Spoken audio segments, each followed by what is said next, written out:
In this video, I'm sharing a deeply unsettling story about a group of friends who stumble upon cursed CDs. As they play these old discs, they unleash entities from the recordings that begin to terrorize them. This story is a chilling account of what happens when curiosity and technology collide with malevolent forces. I hope you're ready for a terrifying journey. Let's dive in.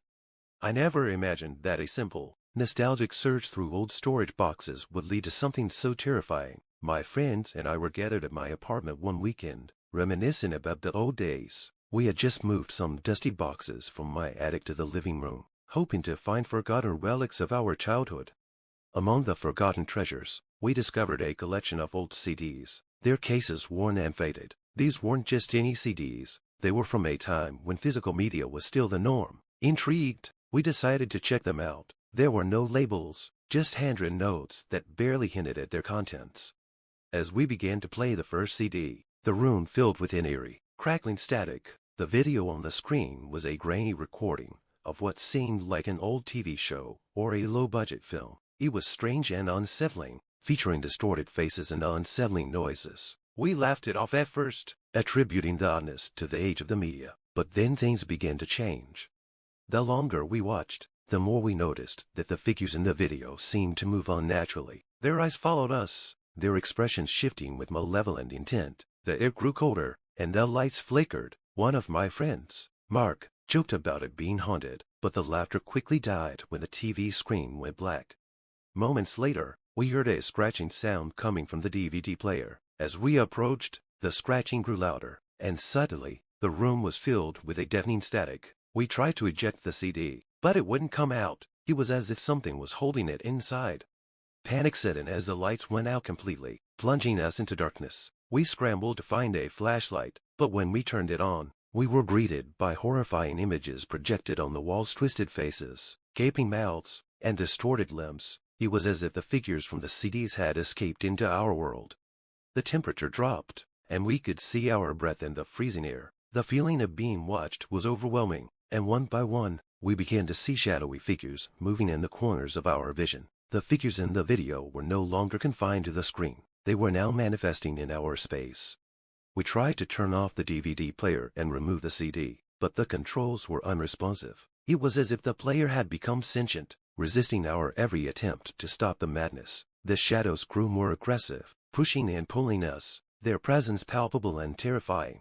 In the midst of the chaos, we heard a chilling, otherworldly laughter emanating from the CD player. It was a mocking, cruel sound that seemed to revel in our fear. We knew we had to get out of the apartment, but every time we approached the door, it felt as though an invisible force was preventing us from escaping. Finally, after what felt like hours, the CD player abruptly stopped, and the lights flickered back on. The figures vanished, leaving us shaken and exhausted. We were left in stunned silence, staring at the now dormant DVD player. We quickly decided to leave the apartment and never return. We never spoke of that night again. The CDs were left behind, buried deep in the attic, their presence a haunting reminder of the events that transpired. To this day, I can't shake the feeling that something from those recordings still lingers, watching and waiting. Months passed since that horrifying night, and while we tried to move on, the experience haunted us. I couldn't escape the feeling that the entities we had unleashed were still out there, waiting for the right moment to make their presence known again. I attempted to go back to my normal life, but the memories lingered like a persistent shadow. One evening, I was alone at home when I noticed a peculiar noise coming from the attic, same place where we had found those cursed CDs. It started as a soft, intermittent scratching, then escalated into a frantic, relentless scratching. My heart pounded as I realized that the sound seemed to be coming from the exact spot where we had left the CDs. Against my better judgment, I grabbed a flashlight and ascended the attic stairs. The air was thick with dust and old memories. The scratching grew louder with each step I took, and my flashlight revealed a disturbing sight. The old storage boxes were scattered, and the CDs were gone, vanished without a trace. A chill ran down my spine. Had they somehow come back to haunt me? I searched the attic frantically, but there was no sign of the CDs. Just as I was about to give up, I heard a faint whisper behind me. Turning around, I saw nothing but shadows, yet the whispers grew louder, forming incoherent, sinister murmurs that seemed to surround me. I felt a cold breeze and saw my breath again. The room darkened, and the shadows seemed to take on shapes familiar faces from the videos. Distorted and malevolent, they moved closer, their eyes glowing with the same eerie light I had seen on the screen. In a desperate attempt to escape, I bolted for the stairs, but the attic door slammed shut with a loud thud, trapping me inside. I pounded on the door, shouting for help, but my cries were swallowed by the oppressive darkness. The whispers grew into a cacophony of voices, all overlapping and speaking in frantic tones. I could barely make out their words, but they were filled with anger and malice. I knew that these were not just figments of my imagination, they were the entities from the CDs, and they were angry. As I looked around, the shadows closed in, and I felt, hands cold, clammy, and unseen grasping at me. The entities seemed to be pulling me towards the center of the attic, where a dark, swirling vortex had formed. The vortex grew larger, its edges writhing and pulsing with a sickening rhythm. In a final act of desperation, I grabbed an old baseball bat from a box and swung at the vortex, trying to break whatever dark force held it together. The vortex wavered but didn't vanish. The entities' voices rose to a deafening roar, and I felt myself being pulled closer to the swirling abyss.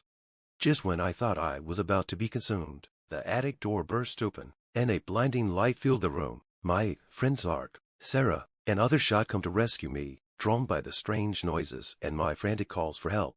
They managed to drag me out of the attic, and as we fled the house, the vortex collapsed behind us, and the shadows receded. The house stood silent once more, its dark forces seemingly contained.